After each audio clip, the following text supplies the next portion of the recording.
기도하겠습니다. 하나님 아버지 감사합니다. 오늘도 우리가 함께 하나님 앞에 예배하게 하여 주시니 감사합니다. 우리에게 생명을 주시고 영생을 주시는 그리스도 앞에 모두 함께 나아가는 시간 되게 하여 주시옵소서. 우리의 몸들은 비록 떨어져 있지만 살아계신 하나님을 온전히 향하게 하시고 우리의 몸과 우리의 중심이 살아계신 하나님 한 분만을 온전히 바라보는 시간 되게 하여 주시옵소서. 예수님의 이름으로 기도드립니다. 아멘.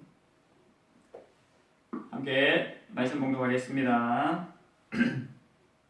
오늘 함께 보실 말씀은 요한복음 6장 37절에서 40절까지 말씀입니다. 요한복음 6장 37절에서 40절까지 말씀. 여러분들 함께 있는 곳에서 말씀을 같이 보시면 되겠습니다. 제가 봉독하겠습니다. 아버지께서 내게 주시는 자는 다 내게로 올 것이요 내게 오는 자는 내가 결코 내쫓지 아니하리라. 내가 하늘에서 내려온 것은 내 뜻을 행하려 함이 아니요 나를 보내신 이의 뜻을 행하려 함이니라. 나를 보내신 이의 뜻은 내게 주신 자 중에 내가 하나도 잃어버리지 아니하고 마지막 날에 다시 살리는 이것이니라. 내 아버지의 뜻은 아들을 보고 믿는 자마다 영생을 얻는 이것이니 마지막 날에 내가 이를 다시 살리리라 하시니라. 아멘. 우리 계속해서 요한복음 말씀을 함께 나누고 있습니다. 영생을 주시는 하나님의 아들 예수 그리스도에 대해서 오늘 계속해서 살펴보도록 하겠습니다. 오늘 제목은 특별히 그 증거라고 그렇게 정했습니다. The Evidence에서 예수님께서 영생을 주시는 하나님의 아들 되시는 것을 어떻게 우리가 증거로 받아들일 수 있는지를 오늘 요한복음 4장, 5장, 6장을 통해서 전반적으로 함께 살펴보겠습니다. 여러분 성경 공부 아주 성의 있게 또 성실하게 잘 제출을 하셨습니다. 있는 곳에서 또 열심히 말씀을 보고 노력하는 모습을 제가 또 잘 받아서 확인을 하고 있습니다. 전체적으로 4장, 5장, 6장에 어떤 내용이 있었는지 한번 쭉 살펴보셨죠? 4장에는 먼저 사마리아 여인을 만난 예수님의 이야기, 또 왕의 신하의 아들 고치신 예수님의 이야기가 먼저 나옵니다. 그리고 5장에 베데스다 연못에서 38년 된 병자를 고치신 예수님의 이야기가 5장에 나오게 되죠. 그리고 6장에 그 유명한 오병이어 사건이 표적으로 나오게 됩니다. 이것을 좀 더 우리가 자세하게 보기 위해서 표를 한번 보기를 원하는데요. 표를 한번 보시겠습니다. 왼쪽에 보시면 사건과 표적에 대한 이야기가 나오죠. 그리고 오른쪽에 믿음의 내용, 예수님의 강화에 대한 부분입니다. 말 그대로 왼편에 어떠한 사건이 있었는지, 어떠한 표적이 있었는지를 보여주고 있고 그것에 대한 해설의 부분으로 오른쪽에 표에 나와 있습니다.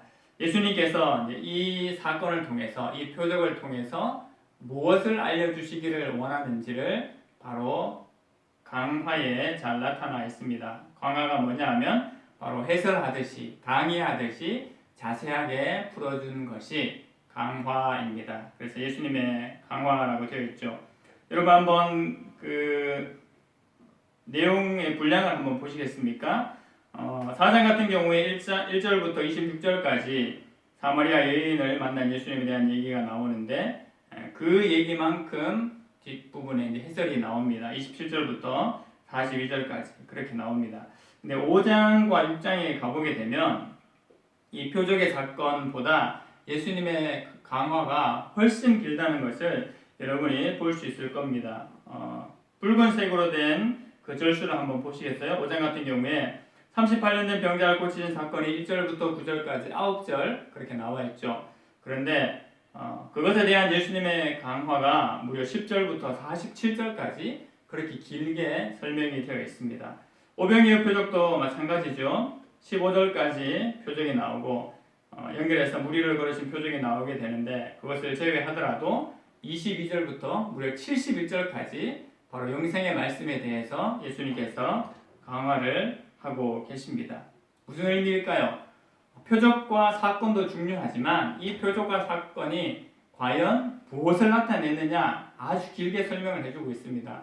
우리 성경 보면서 많이 배웠죠? 반복이 되고 많이 설명하면 중요한 거다, 아주 중요한 거다라고 그렇게 배웠었죠. 그것이 바로 이 본문에 그대로 나와 있는 겁니다. 그래서 이 내용들을 가지고 우리가 예수님께서 무엇을 우리에게 알려주시기를 원하는지 그것을 잘 알아야겠습니다. 그것을 알게 되면 예수님께서 왜 영생을 주시는 하나님의 아들 되시는지를 우리가 더 명확하게 알 수가 있겠습니다. 첫 번째 주제로 한번 보시면 예수님을 믿게 되면 생수를 얻게 된 것을 4장에서 이야기를 하고 있습니다. 그렇죠? 예수님을 믿기만 하면 놀라운 은혜를 경험하게 되죠. 바로 예수님은 목마르지 않는 영원한 생수를 주시는 분이시기 때문입니다. 이 사마리아 여인은 인생의 목마름을 가지고 있는 사람이었어요. 다른 것을 다 내어놓더라도 남편이 5 있었던 것을 보면 그 인생 가운데 얼마나 우여곡절이 많았던 인생임을 우리가 본문을 통해서 잘 알게 되죠. 인생의 목마름이 많았고 어려운 것이 채워지지 않는 것들이 많았던 그러한 여인이었습니다. 요한복음 2장에서 잔치집에 포도주가 떨어진 것처럼 우리 인류가 인생을 살아가면서 인류의 포도주가 떨어진 것을 위해서 예수님께서 오셨죠.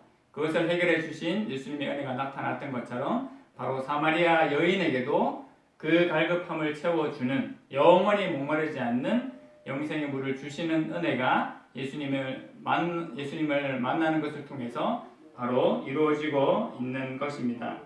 내가 주는 물을 먹는 자는 영원히 목마르지 아니할 것이다. 그래서 예수님께서 이렇게 사마리아 여인에게 이야기를 하게 되죠. 무슨 의미입니까? 인생의 모든 문제의 근원을 해결하신 분이 바로 우리 예수님이심을 이 4장의 내용을 통해서 잘 드러내 보여주고 있습니다. 이 사마리아 여인이 얼마나 기뻤습니까? 그렇죠? 그동안 정말 풀리지 않는 문제 속에 정말 풀리지 않는 인생의 목마름을 가지고 있었는데 바로 예수 그리스도를 그 현장에서 만나게 된 것이죠. 그래서 이 여인이 물동이를 내버려 두고 마을로 뛰어들어갔습니다. 내가 누구를 만난 줄 아느냐? 바로 예수 그리스도를 만났음을 이야기를 하고 있습니다. 내가 만난 예수님이 바로 우리 인생의 모든 죄짐의 문제를 제일 고뇌의 그 문제들을 다 해결해 주시는 그리스도 되심을 그 마을에 선포하게 됩니다. 이 은혜를 바로 사마리아 여인이 누리게 되죠. 이런 것처럼 바로 예수님은 목마르지 않는 영원한 생수를 주시는 분이 되시는 것입니다. 이 사마리아인들은 이 여인의 이야기를 듣고 예수님을 영접하는 놀라운 은혜를 함께 누렸습니다. 그런데 이어서 나오는 그 왕의 신하의 아들의 표적을 보게 되면 반대의 모습을 보이게 되죠. 왕의 신하는 예수님께서 말씀하신 것을 순종하고 믿고 감을 통해 가지고 하나님의 은혜를 역시 경험했습니다. 하지만 갈릴리 사람들은 이 예수님의 은혜를 받지 못하고 오히려 배척하는 그런 반대의 모습을 보이게 되죠. 그것이 바로 4장에 나오는 두 사건이지만 상반되는 사건으로 그렇게 다루어졌습니다. 계속되는 5장을 통해서는 우리가 무엇을 볼 수가 있습니까? 바로 두 번째 주제로 예수님은 하나님의 아들로 참된 안식을 주시는 분이심을 우리가 알 수가 있습니다. 38년 된 병자, 여러분 말이 38년이지 38년 동안 얼마나 고통 가운데 그 고난의 세월을 보냈겠어요. 그리고 베데스다 연못에 물이 동할 때마다 앞서 들어가는 사람들을 보면서 나는 또다시 실패했구나, 나는 또다시 고통 속에 살 수밖에 없구나라는 정말 그 비참한 삶을 이 병자가 살아가고 있었습니다. 그런데 이 병자에게 예수님께서 찾아오셔서 너의 자리를 들고 일어나 가라라고 명령을 하셨고 이 병자는 바로 그 예수님의 말씀에 순종하여 일어나게 되는 역사와 은혜를 맛보게 됩니다. 무엇을 알려주고 있죠? 우리 예수님께서는 진정한 안식을 주시는 분, 참된 생명을 주시고 생명을 세워주시는 분이심을 5장에서 바로 말씀해 주고 있습니다. 바로 예수님께서 안식의 주인 되시고 안식의 원천 되심을 말씀하고 계시죠. 근데 이 사람들에게 유대인들이 묻습니다. 병자에게는 안식일인데 네가 자리를 들고 가는 것이 옳으냐라고 묻고 예수님께는 어떻게 얘기했습니까? 네가 안식일에 어떻게 이런 일을 행할 수가 있느냐? 안식일에 이런 일을 하는 것이 아니다라고 그렇게 이제 반박을 하게 되죠. 왜 그랬을까요? 네.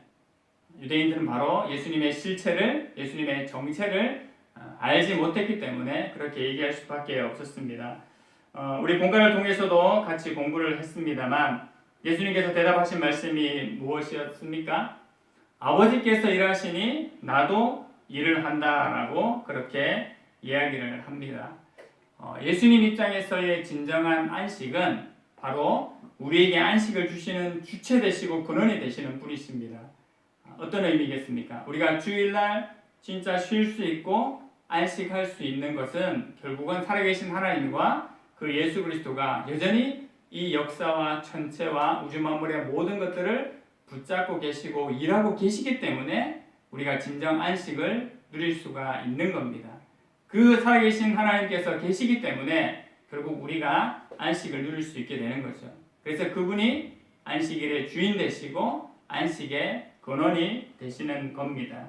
그래서 말하기를 진정한 안식은 무노동, 무동작, 아무것도 하지 않는 것이 안식이 아니라 정말 다른 영혼에게 다른 사람에게 안식을 주기 위해 또 다른 선을 행하는 것이 진정한 안식임을 이야기하고 있습니다. 예수님께서 가장 먼저 그 일을 행하셨죠. 우리가 주일날 잘 쉬는 것의 의미도 중요하지만 정말 진정한 안식은 또 다른 생명을 세우고 또 다른 생명을 살리는 일이 진정한 안식임을 우리가 기억해야 하겠습니다. 마지막 세 번째로 예수님께서 주시는 은혜가 뭡니까? 바로 예수님은 육의 양식만이 아니라 풍성한 영의 양식을 주시는 분이심을 알려주고 있습니다. 오병의 기적은 우리가 너무나 잘 알고 있죠. 떡 5개, 물고기 2마리로 5,000명을 먹이는 놀라운 그 은혜를 누리게 됩니다. 여기서 말 그대로 눈에 보이는 떡, 먹고 사는 것에 대한 문제를 해결해 주시는 놀라운 능력을 보여주신 것이죠. 그래서 이 사건을 경험하고 나서 사람들이 어떻게 했습니까? 예수님을 진짜 왕으로 세우려고, 임금으로 세우려고 그렇게 애를 썼습니다. 근데 하나님께서, 예수님께서 이 사건을 통해서 진짜 보여주시기를 원하는 것은 그 내용이 아니었죠. 그것을 더 극명하게 보여주는 것이 제가 아까 표를 통해서 보았던 것처럼 이 오병이어 사건 이후에 예수님의 강화가 무려 50절에 가까이 이르게 되는 것을 보게 되었죠. 6장 22절에서 71절까지 굳이 이렇게 길게 얘기하실 필요가 있을까라는 생각이 들 정도로 많은 분량을 할애를 하셨습니다. 여러분이 열심히 공부하신 내용들이 있었죠. 예수님께 생명의 떡에 관하여서 길게 설명을 하셨는데 다른 많은 단어들로, 다른 여러 표현들로 그렇게 표현을 했습니다. 영생하도록 있는 양식, 하나님의 일, 또 하늘에서 내려온 떡, 참된 양식, 참된 음료, 또 살아있는 떡, 그렇게 이야기를 하셨습니다. 우리 예수님께서 분명히 우리의 일용할 양식을 위해서 우리의 삶의 필요들을 채워주시는 분이 분명히 맞으십니다. 근데 더 중요한 것은 뭐였죠? 이것만을 위해서 오신 분이 아님을 우리가 분명히 기억해야 하겠습니다. 우리에게 육의 양식을 채워주시는 분이시기도 하시지만 더 중요한 것은 우리의 영의 양식을 위해서 바로 예수님께서 오셨음을, 그리고 그것을 충분히 풍성하게 우리에게 누리게 해주신다는 것, 채워주신다는 것을 바로 요한복음 6장 말씀을 통해서 말씀해주고 계십니다. 우리가 너무나 잘 아는 말씀이죠. 사람이 떡으로만 사는 것이 아니요 하나님의 입으로 나오는 모든 말씀으로 말미암아 우리가 살 것이다 라고 그렇게 성경에서 얘기하고 있습니다. 신명기 8장에서 마태복음 4장에서 예수님의 입을 통해 또 유대인들이 받은 그 율법의 말씀을 통해서 그렇게 받고 있습니다. 여러분 왜 그럴까요? 우리가 떡으로만 사는 존재, 배부른 것으로만 사는 존재가 아님을 분명히 기억해야 하겠습니다. 우리에게는 영혼을 사모하는 마음이 있습니다. 그리고 또 어떤 것이 있나요? 우리의 영혼에 채워지지 않는 그 공허함을 채워야 하고 메꾸어야 되는 부분들이 있음을 분명히 알려주고 있습니다. 영의 양식을 먹어야지만 우리가 참된 삶을 살아갈 수 있음을 바로 이야기를 해주고 있죠. 바로 이 세 가지만 보더라도 우리 예수님께서 영생을 주시는 하나님의 아들 되심을 우리가 분명히 믿을 수 있고 또 선포된 말씀을 받아들일 수가 있습니다. 어떤 예수님이라고요? 영원히 목마르지 않는 생수를 주시는 예수님, 우리에게 참된 안식을 주시는 예수님, 그리고 마지막으로 육의 양식뿐만 아니라 우리의 영의 양식을 충분히 풍성히 공급하시는 예수님이심을 오늘 말씀을 통해서 우리에게 알려주고 계십니다. 여러분, 우리 예수님에 대한 그 은혜와 사랑이 무궁무진하죠. 복음의 은혜가 정말 큽니다. 하지만 오늘 이 세 가지만 우리가 잘 알고 우리의 심령 가운데 누린다 하더라도 엄청난 은혜가 우리 가운데 있습니다. 영원히 목마르지 않는 그 생수의 예수님, 참된 안식을 주시는 그 예수님, 그리고 우리의 영혼의 양식을 풍성히 허락하시는 그 예수님을 우리가 온전히 받아들이고 그 은혜로 말미암아 참된 영생을 누리는, 참된 하나님과 그 예수님을 누리는 모든 주의 청년들이 우리의 삶이 되기를 다시 한번 간절히 소망합니다. 우리 주신 말씀들과 기도 제목 가지고 이 시간 함께 기도하기를 원합니다. 우리 먼저 기도할 것은 말씀을 붙잡고 기도하기를 원하는데요. 영생을 주시는 예수 그리스도를 잘 깨닫고 마음껏 그 은혜를 누릴 수 있게 하소서라고 우리 기도했으면 좋겠습니다.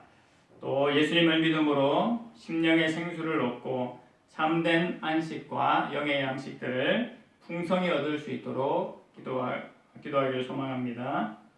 우리 현실적인 문제들을 가지고 또 기도하기를 원합니다. 직장 생활하는 이들의 영육간의 강건함을 주시고 또 개강한 지체들이 있습니다. 개강한 지체들의 삶과 또 인터넷 강의들을 들을 때 하나님께서 지혜를 허락해 주시기를 이 기도 제목 가지고 우리 먼저 한번 기도했으면 좋겠습니다.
우리 한 가지 더 기도 제목 가지고 기도하겠습니다.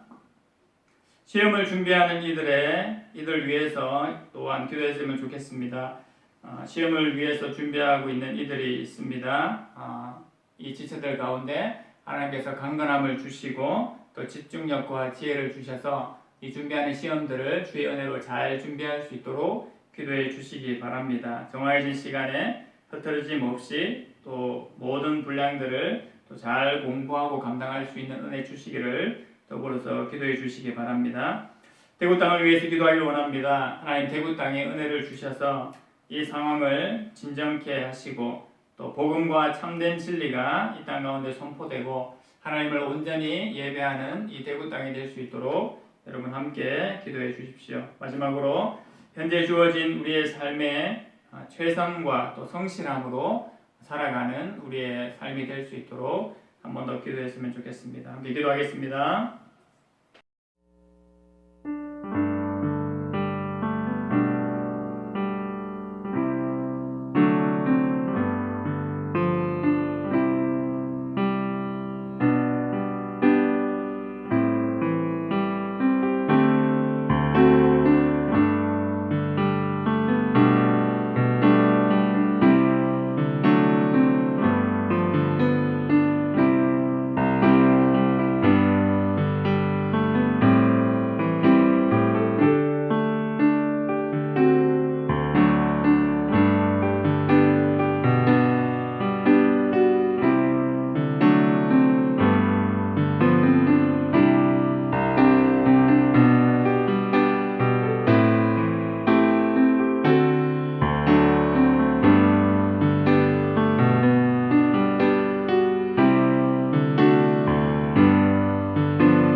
기도하겠습니다.